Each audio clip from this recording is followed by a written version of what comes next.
Oke, assalamualaikum warahmatullahi wabarakatuh. Selamat pagi teman-teman. Sampai berjumpa lagi di kelas penulisan Public Relation pertemuan kedua. Sebelum kita mulai perkuliahan pada pagi hari ini, mari kita membaca doa menurut agama dan keyakinan masing-masing. Berdoa dipersilahkan. Cukup, terima kasih. Kita awali dengan Bismillahirrahmanirrahim ya. Oke, teman-teman, terima kasih di pertemuan pertama sudah mengumpulkan bagaimana teman-teman membranding diri sendiri lewat tulisan teman-teman. Cukup baik, cukup ada tulisan yang luar biasa bagus, ada juga kesalahan penulisan, typo, dan ada juga cara mengelaborasi yang unik ataupun yang masih minimalis. Nah, hari ini kita akan berpikir kembali di mata kuliah penulisan PR ini tentang bagaimana posisi PR pada masa kini, yaitu pada masa serba digital. Saya akan mulai share screen. Eh,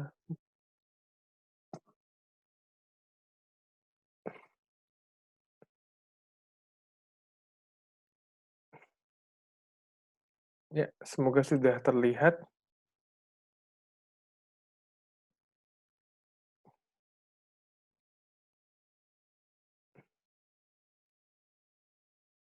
Baik, teman-teman, eh, di pertemuan kedua ini kita akan belajar tentang posisi PR dan kenapa PR harus menulis, apalagi eranya sudah berubah, yaitu era digital ya. Kita belajar dulu tentang public relation itu sendiri. Jadi, menurut saya public relation itu adalah pada sebuah organisasi jelas dia adalah suatu divisi yang sebagai jembatan, a bridge, antara kedua organisasi yang punya kepentingan satu dengan lainnya. Jadi saling berkepentingan ya. Nah, di Indonesia dia bisa disebut sebagai humas atau hubungan masyarakat. Di sini pemahaman tentang hubungan masyarakat tidak lantas antara masyarakat satu dengan yang lainnya. Bisa diartikan seperti itu, tapi lebih kepada sebuah organisasi, masyarakat juga bisa disebut sebagai organisasi yang punya kepentingan satu sama lainnya. Nah, di sini humas berperan sebagai penyampai atau penerima. Jadi dia bisa dua arah sistemnya, yaitu menyampaikan pesan atau menerima pesan dari suatu organisasi atau kelompok masyarakat. Makanya dia dikatakan sebagai hubungan masyarakat. Nah, melihat dari istilah ini, peran public relation adalah peran yang sangat penting pada masa kini. Kenapa? Karena di tangan divisi inilah kepentingan-kepentingan organisasi, bahkan informasi-informasi yang sifatnya umum sampai ke khusus bahkan rahasia, humas pasti mengetahuinya. Peran sebagai jembatan ini juga diartikan sebagai peran yang sangat-sangatlah vital, sebab pertama kali masyarakat bertemu dengan organisasi atau organisasi bertemu dengan masyarakat, public relation lah yang akan mengawal hal itu. Oleh karenanya, public relation dituntut banyak hal. Dalam slide ini, saya coba memaparkan bahwa seorang PR haruslah menjadi jembatan. Walaupun dia berasal dari organisasi tertentu, tapi dia tidak boleh melupakan kepentingan organisasi yang lain. Oleh karenanya, dia harus lebih bersifat objektif atau subjektif tergantung pada kondisinya dia menyampaikan sebuah pesan atau menerima sebuah pesan dari organisasi, institusi, atau kelompok masyarakat. Bisa dipahami ya? Jadi itulah public relation. Nah, teori tentang public relation banyak diajarkan di buku-buku tentang PR. Salah satunya yang paling terkenal ada Scott M. Calcliffe dan Alan Center atau Calcliffe Center. Ini termasuk bapaknya PR-nya dunia. Dia bilang bahwa Sebagai seorang divisi, public relation juga memiliki fungsi sebagai manajemen. Kenapa fungsi manajemen? Karena untuk menilai sikap masyarakat, identifikasi kebijakan sebuah organisasi yang mementingkan kepentingan orang banyak, serta merencanakan dan melaksanakan berbagai program, dan untuk mendapatkan pengetahuan serta dukungan dari masyarakat, itu dibutuhkan fungsi manajemen. Kita tahu manajemen adalah suatu fungsi di mana dia berawal dari sebuah perencanaan, pengorganisasian, pengeksekusian, sampai akhirnya evaluasi dan monitoring. Nah, fungsi manajemen ini tentunya penting. Kenapa Katlib dan Center bilang seperti itu? Sebab dalam fungsi manajemen ini dibutuhkan analisis yang hebat untuk merencanakan sampai pada pengorganisasian. Yang nantinya program tersebut akan dieksekusi untuk merangkul kepentingan banyak orang, lalu akan ada feedback dari banyak orang itu atau masyarakat itu, apakah ada dukungan atau tidak terhadap organisasi dari masyarakat, apakah ada pengetahuan yang bisa dibagikan antara organisasi dan masyarakat, public relation membutuhkan fungsi manajemen.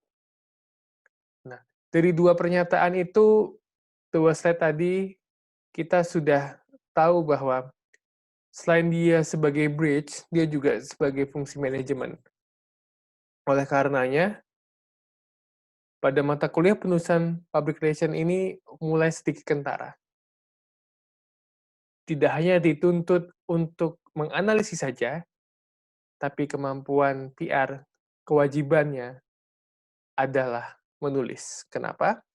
Karena dalam fungsi manajemen dibutuhkan orang yang bisa menulis untuk merencanakan, mengorganisasikan bagaimana cara monitoringnya, bagaimana evaluasinya, sampai nantinya melingkupi fungsi sebagai bridge atau jembatan tadi.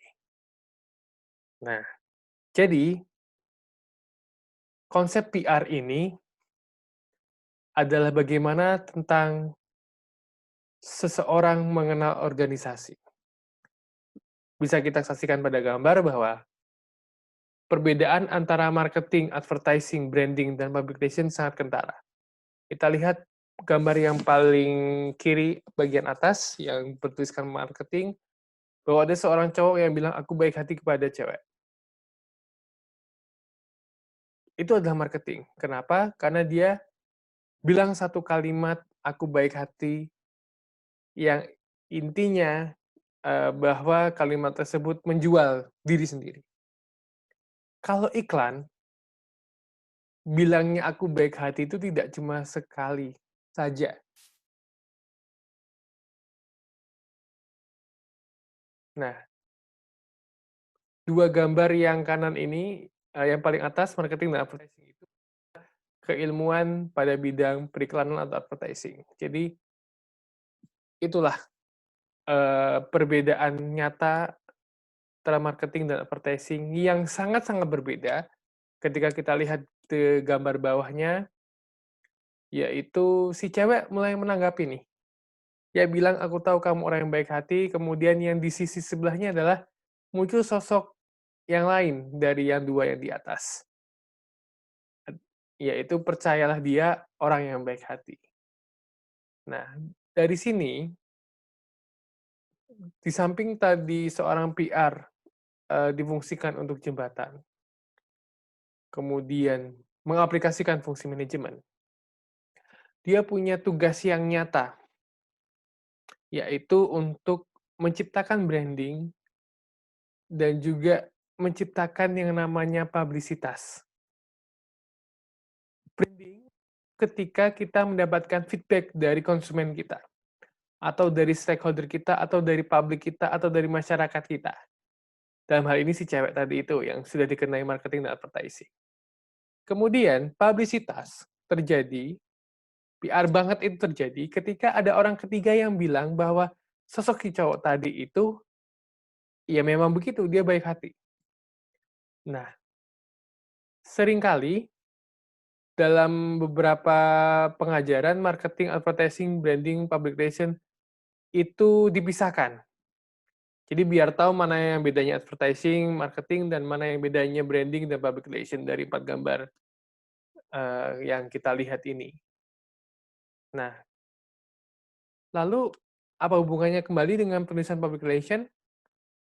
Sederhana saja, bagaimana teman-teman bisa melakukan branding dan publisitas jika kondisinya untuk tatap muka tapi daring?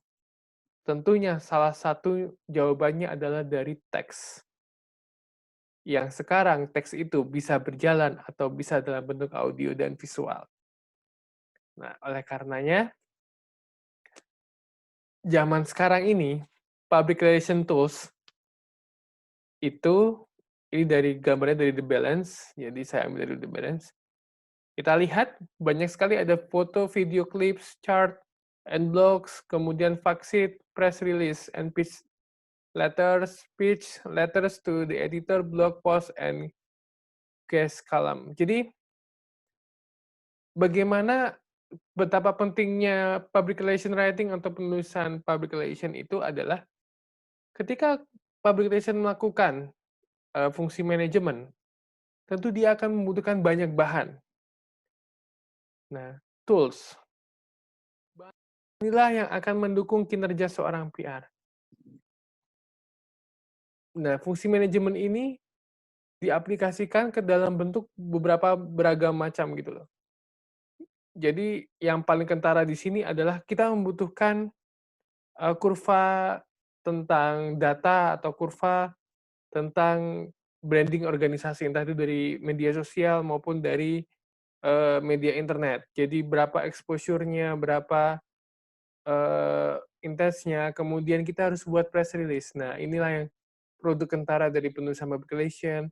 Terlebih kita ada pitch letters, intinya adalah bagaimana kalimat-kalimat itu bisa dibukukan. Kalau zaman sekarang terkenal dengan hashtag, lalu kemudian ada juga speech letter to the editor, kemudian blog post, itu artinya setiap organisasi sekarang dituntut untuk migrasi datanya ke dalam atau ke dalam media-media internet yang nantinya bisa dibaca atau diakses banyak orang. Lalu ada kolom guest, yaitu kritik dan saran, apakah yang kurang dari organisasi itu, apa yang harus ditambahkan. Nah, kesemuanya ini dituntut dari bagaimana cara PR menulis. Bahkan saya garis bawahi yang guest column itu, ketika menerima kritik dan masukan, PR dituntut untuk bagaimana cara menjawabnya dengan baik dan benar, bagaimana menjawab tanpa menyakiti perasaan stakeholder kita atau pemangku kepentingan kita, publik kita, lalu bagaimana menginformasikan dengan baik melalui rilis dan juga letters, kemudian bagaimana kita memonitoring kegiatan organisasi dengan foto, video, klip, chart, dan sebagainya. Nah, jadi kembali lagi saya ingatkan bahwa PR itu punya publik internal dan eksternal. Jadi pesannya tidak bisa hanya melalui bahasa lisan semata, namun juga tulisan, konkret, ya. Karena itulah keterampilan menulis. Mohon diingat, keterampilan menulis yang baik untuk praktisi PR itu mutlak adanya. Kenapa? Karena ketika memberikan informasi kepada khalayak dan media untuk menciptakan atau menjaga nama baik lembaga, PR menjadi ujung tombak suatu lembaga dituntut mampu menyampaikan informasi efektif melalui tulisan. Distorsi pesan akan dapat diminimalisir. Gitu. Nah, kemudian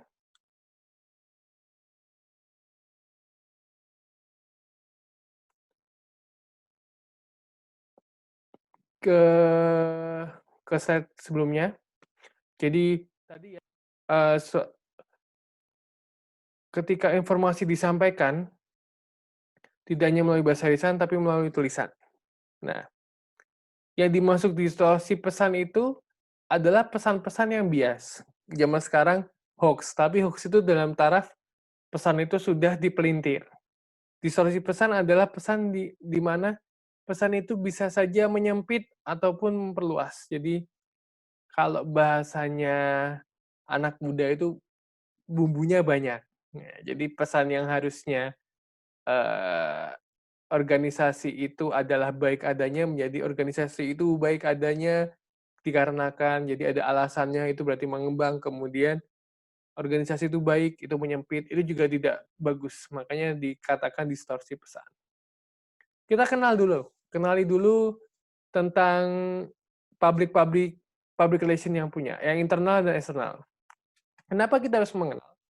Sebab ketika nanti teman-teman menulis tentang, eee, organisasi kepada publik, kalian harus tahu bahwa tulisan kalian itu mengena. Tidak sembarang satu tulisan itu bisa dikenakan ke internal, ke eksternal dalam waktu yang bersamaan. Nah, ibarat kata sebuah strategi atau manajemen, pendekatan-pendekatan, eee, pesan secara tulisan juga mempengaruhi bagaimana pesan itu disampaikan, kepada siapa pesan itu disampaikan. Yang internal kita tahu ada karyawan, manajemen pusat, pemegang saham, pemasok saham. Ini pesannya berbeda dengan eksternal. Bagaimana membina hubungan baik dengan pemerintah, mungkin kelompok LSM, publik secara keseluruhan, konsumen ketika kita menjadi PR sebuah jasa maupun, eee, jualan produk tertentu, lalu kemudian lembaga yang terkait, sampai kelompok tenaga kerja sebagai penyokong organisasi. Nah, dari publik yang internal dan eksternal ini tentunya kita akan dituntut untuk saya harus menginformasikan apa kepada eksternal dan internal, dengan waktu kapan, dengan cara apa, pesannya bagaimana, itulah yang disebut sebagai fungsi manajemen tadi. Karena apa? Karena pada garis biru yang di tengah yang bentuknya ke internal eksternal, itu adalah wujud dari bagaimana seorang PR menjadi bridge atau jembatan bagi publik internal dan eksternal. Nah, pertanyaan mendasar apakah relevan dengan kondisi saat ini? Kondisi saat ini ketika kita bicara, eee, dunia luar, di Indonesia, di luar Indonesia, itu sudah berbicara tentang bagaimana informasi menjadi suatu data yang sangat penting. Bahkan data diri seseorang menjadi pusat informasi yang sangat penting untuk organisasi. Kemudian bagaimana masyarakat sudah dilabeli Society 5.0, lalu kemudian bagaimana kita menghadapi pandemi utamanya di situ. Lalu bagaimana PR berkenalan dengan AI atau artificial intelligence atau kecerdasan artifisial. Intinya bahwa teman-teman harus menyadari PR ini dunia yang cepat sekali bergerak dan berkembang, baik cara kerjanya maupun cara bagaimana mereka membangun sebuah program untuk masyarakat dan publiknya. Nah, kita yang hadapi sekarang adalah kondisi yang sangat-sangat genting, yaitu pandemi, di mana semua menuntut, eee, pekerjaan PR lebih harus kerja keras, dikarenakan migrasi ke internet semua atau APR dalam bahasa bahasa yang ditemukan di banyak buku, di mana PR itu memanfaatkan artificial intelligence-nya, kecerdasan artifisial, AI tadi itu, untuk menunjang pekerjaan. Nah, kita berpijak pada pernyataan Khatib dan Center bahwa seorang PR itu harus menganalisis situasi sampai nanti pada evaluasi. Jadi fungsi manajemennya harus jalan. Kita bedah satu-satu. Pada masa pandemi ini, PR berhadapan dengan protokol kesehatan yang sangat ketat. Kita semua juga berhadapan dengan protokol kesehatan yang sangat ketat. Nah, situasi ini tidak menguntungkan sama sekali. Jadi, bahasa lisan nyaris tidak terdengar. Maksud saya tidak terdengar adalah tidak jarang dilakukan. Jadi, kita harus membatasi jarak, physical distancing, kemudian kita harus pakai masker dan sebagainya. Situasinya seperti itu. Lalu banyak perusahaan, baik jasa maupun yang mengeluarkan produk, tergerus dari pandemi ini. Dari analisis situasi ini, kita menentukan strategi. Bagaimana bahasa lisan dan tulisan itu yang menjadi salah satu kemampuan yang harus dimiliki PR, itu menjawab situasi yang ada. Berarti, harus ada pemanfaatan media pada dalam ranah implementasinya. Media yang seperti apa? Media yang memanfaatkan artificial intelligence atau AI yang seperti kita lakukan sekarang. Ada Zoom, ada Instagram, ada YouTube, kemudian ada Cisco Webex, Google Meet, dan sebagainya. Nah, bahkan yang paling tren sekarang adalah podcast, yang dia masih bisa dilakukan dengan protokol kesehatan yang sangat ketat. Kemudian nanti kita evaluasi. Evaluasinya bagaimana? Evaluasinya adalah bagaimana dengan bahasa lisan dan tulisan yang kita lakukan tadi itu bisa menjawab situasi tadi. Apa yang harus dirubah? Apa yang harus diinovasi? Gitu. Dalam bukunya Nike pernah bilang bahwa orang yang berhenti inovasi maka akan mati. Jadi PR dituntut untuk itu. Makanya dalam slide ini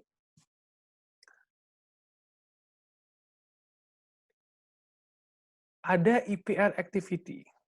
Wow, ini sesuatu yang baru bahkan bagi saya sekalipun. Jadi kita bergerak menuju online public relation, addressing visitor through search, engagement and dialogue, defensive crisis, bidding campaign, buzz. Buzz itu dari kata buzzer ya. Jadi online PR ini bermain di ranah itu. Yang pertama, di addressing visitor through search. Jadi teman-teman harus tahu bahwa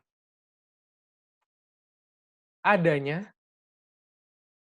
banyak kegiatan bagaimana publik atau masyarakat itu bisa mengunjungi organisasi kita tanpa harus ke gedung atau tanpa harus ke lokasi organisasi. Cukup melalui blog, misal official website-nya, makanya dikatakan bahwa ada inbound link building. Artinya adalah inbound link building itu bagaimana si visitor itu atau publik itu dia bisa menyentuh organisasi kita tanpa harus memikirkan jarak dan juga waktu. Available for 24 hours. Kemudian kita dituntut untuk content creation. Artinya penyampaian pesan di sini, baik secara audio, visual maupun teks, itu dibikin sekreatif mungkin. Makanya memanfaatkan berbagai aplikasi media yang sekarang relevan dan tidak mengganggu nilai-nilai dari etika organisasi tersebut. Dan yang paling penting adalah rilis. Kenapa rilis? Karena rilis itu adalah penyampaian informasi yang sangat-sangatlah penting bagi organisasi kepada publiknya dengan cara menginformasikan berita baik tentang organisasi, baik itu program maupun inovasi produk ataupun program CSR ataupun community development terbaru. Lalu sampai pada influencing media awareness, artinya kita juga harus menyentuh, kalau zaman sekarang bahasanya influencer, public figure atau influencer, atau content creation yang dia sangat berpengaruh untuk menaikkan visitor. Nah, jadi kerjanya PR itu justru pada website-website ataupun blog resmi yang dimiliki organisasi. Itu yang pertama. Yang kedua, engagement dan dialog. Setelah kita bangun rumahnya, kontennya, kemudian ada berita di situ, ada videonya, kemudian ada serba-serbi, bahkan tur melalui video untuk organisasi kita harus melakukan survei and polling. di mana audiens kita mencari tentang, organisasi kita. Lalu sosial media apa yang mereka gunakan dan umur berapa saja sih publik kita itu? Nah, sampai kepada building campaign ambush yang paling kiri bawah, di sana yang paling menarik adalah adanya kata-kata viral agent, intinya yang dicari bukan lagi rating, tapi viral, di mana suatu yang baik itu bisa bisa dikatakan baik ketika dia dibicarakan banyak orang, diviralkan, bahkan kita harus menyiapkan bagaimana seed atau biji atau benih atau embrio yang nantinya akan jadi viral. Kemudian ada nanti big idea, ini ada inovasi yang bagus dalam, kita bermedia, melalui media-media baru atau media internet, sampai nanti kita defense atau krisis. Ada brand protection, monitoring and response itu untuk memonitoring komentar, like, subscribe yang ada di media, kemudian bagaimana kita melawan haters di sosial media, sampai pada influencing media owners. Nah, dari 4 kegiatan ini, teman-teman, 2 di antaranya ada kata-kata rilis, yaitu di addressing visitor dan building campaign. Jika bagan yang tengah ini berputar searah jarum jam, maka kemampuan menulis PR itu ada di poin 1, 2, dan 3. Sampai akhirnya dia harus defense dan krisis dengan cara monitoring dan respon. Intinya adalah dalam kegiatan elektronik PR yang berbasis media baru, kemampuan menulis PR itu diuji di 2 dari 4 tahapan. Artinya 50%-nya. Nah, seberapa pentingnya itu sudah kentara. Yang berubah adalah paradigma penggunaan medianya. Oleh karenanya, ketika kamu berada di salah satu divisi PR, pastikan semua itu terkoneksi. Tidak dapat berdiri sendiri. Kalau misalnya kita artikan sebuah organisasi, dia ada divisi kreatif, divisi humas, kemudian ada divisi SDM sumber daya, kemudian ada divisi bagian umum, itu semua terkoneksi. Nih, pertama, kita ibaratkan yang tengah itu adalah kalian, teman-teman mahasiswa yang jadi leader dari pimpinan dari tim BR itu. Dari sebelah kanan, dokumen, dan juga choose subset, itu kita ibaratkan tim kreatif. Jadi kalian harus rangkul tim kreatif untuk programnya kalian. Lalu kalian juga rangkul SDM, karena dia berbeda kerja dengan PR itu mutlak, tapi ada get the first group. Visualisasikan itu. Kemudian, habis divisualisasikan, buatlah perencanaan sampai pada monitoring evaluasi dengan model yang baru, yang menuntut teman-teman itu bisa bekerja dalam tim, dan teman-teman menjadi jembatan antara satu divisi dengan divisi lainnya. Oleh karena kita harus tahu di mana teknologi orientasi sampai pada human orientasi itu satu garis lurus.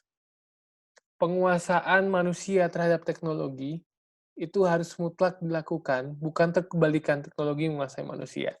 Fenomenanya adalah berapa kali sih kita lihat grup WhatsApp, kemudian email, kemudian Instagram, scrolling dengan hal yang tidak berguna. Itu teknologi menguasai manusia. Tapi kalau manusia menguasai teknologi, dalam hal ini PR, maka dia harus menguasai beberapa aspek. Informasi yang sifatnya internasional, dan itu flow itu dalam artian alurnya, dia ada di newspaper, dia ada di radio, dia ada di film, kemudian ada di mail, telepon, bahkan telegraf, kemudian ada di tulisan kemudian ada diplomatic, educational, kemudian satelit, ada data flow di sana, ada big data di sana, dan sebagainya. Ini tahun 1986. Kenapa saya keluarkan lagi di tahun 2020 ini? Sebab relevansinya adalah ketika teman-teman belajar penulisan PR, bahannya itu ya dari newspaper, radio, film, kemudian mungkin ada email, atau relates telecommunication channel yang relates, kemudian mungkin ada di tourism, diplomatic, educational, bahkan sampai ke satelit dan planetary. Makanya di International Flow of Information ini bayangkan bahwa bahan penulisan PR itu tidak hanya dari satu sisi saja. Makanya dalam keilmuan PR komunikasi korporat, kalian harus komunikasi dengan media relation, government relation, sampai kepada community relation, kemudian ada stakeholder internal, external relation. Semuanya terkoneksi. Nah, senjata yang paling ampuh pada saat ini adalah memberitahu orang dengan storytelling, dengan bercerita. Caranya bercerita adalah dengan menulis. Makanya, a day in the life of a public relations specialist, bahasa Inggrisnya agak belepotan karena masih pagi ya. Jadi, yang paling penting adalah gambar yang paling atas tentunya. Lihat, evaluate public opinion of client, kalian harus bisa menganalisis konkret. Press kit materials, kalian harus bisa tidak hanya membuat press kit, tapi mendevelop. Lalu kalian harus membuat white speeches for client. Kalau klien kalian itu adalah orang yang penting, kalian harus membuatkan naskah pidatonya bagaimana dia berbicara, agar apa? Agar mereka tidak asal bicara.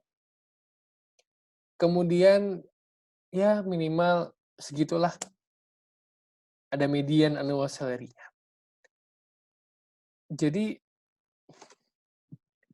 refleksinya adalah ilmu tentang menulis itu sangat luar biasa. Dibutuhkan oleh PR pada zaman ini. Makanya Rasulullah SAW pertama kali bertemu dengan Malaikat Jibril, disuruhnya adalah membaca. Iqra, Iqra, dan Iqra. Tapi tidak berhenti sampai di situ. Kehebatan kitab suci Al-Quran yang kita miliki, atau yang agama Islam miliki adalah bagaimana itu terjaga. Dari masa sampai hari ini, salah satunya adalah dengan budaya menulis. Budaya menulis itulah yang tidak akan pernah hilang di telan zaman. Dan teman-teman sudah membuktikannya di mata kuliah yang lain, sudah menciptakan satu buku Indonesia Terserah, itu sangat luar biasa. Itu portofolio yang monumental bagi teman-teman. Kembali lagi, ketika Al-Quran itu ditulis, sampai hari ini dicetak berulang-ulang, itu semuanya dari kegiatan yang namanya membaca, terus sampai hafal, sampai menciptakan hafiz dan hafizah. Subhanallah. Jadi, betapa pentingnya menulis, itu diawali dengan pentingnya membaca. Tidak akan ada satupun yang ditulis ketika tidak ada satupun yang dibaca. Clear ya? Jadi teman-teman, itu materi pada pagi hari ini. Jadi kemampuan public relation dalam menulis itu sangatlah mutlak dan harus kalian kuasai. Makanya ada mata kuliah penulisan public relation.